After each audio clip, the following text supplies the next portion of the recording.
रात का समय था। चांद बादलों के पीछे छिप चुका था और पूरे गांव में गहरी खामोशी थी। उस्मान एक सुनसान सड़क पर तेजी से चल रहा था, क्योंकि उसे लग रहा था जैसे कोई उसका पीछा कर रहा हो।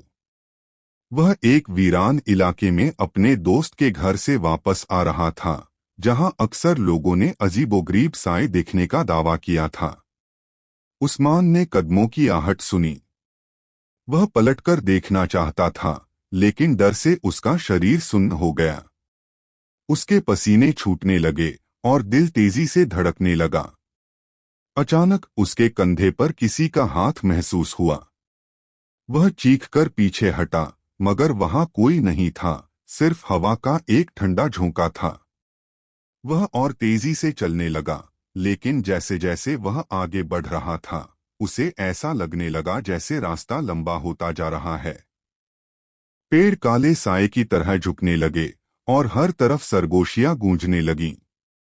अचानक एक पेड़ के पीछे से एक साया प्रकट हुआ, सर से पांव तक काला, आंखें जलते अंगारों की तरह चमक रही थीं। उस्मान की टांगें कांपने लगीं। वह पीछे मुड़कर भागने लगा, मगर उसके पैर जमीन में धंसने लगे, जैसे किसी ने उसे जकड़ लिया हो। वह चीखने की कोशिश कर रहा था, मगर आवाज जैसे गले में अटक गई थी। फिर अचानक चारों ओर घना अंधेरा छा गया। अगली सुबह गांव के कुछ लोग उस सड़क पर उस्मान के जूते और मोबाइल फोन पड़े देखकर हैरान रह गए।